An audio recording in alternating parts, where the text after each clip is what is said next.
এক পরিবারের হাতেই ছিল বাংলাদেশের চাবিকাঠি।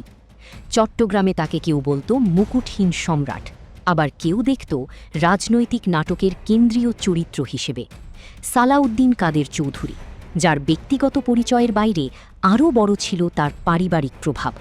এই প্রভাবের ভিত্তি গড়ে তোলেন তার বাবা ফজলুল কাদের চৌধুরী। তিনি পাকিস্তান আমলে কেন্দ্রীয় স্পিকার হিসেবে দায়িত্ব পালন করেন।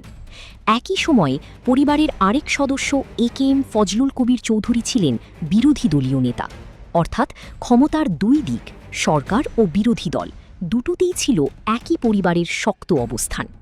এই উত্তরাধিকার পরবর্তীতে আরও দৃঢ় করেন সাকা চৌধুরী নিজে।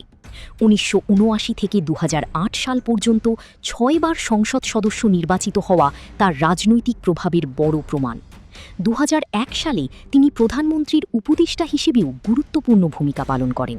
তবে সময়ের চাকা চিরদিন এক থাকে না।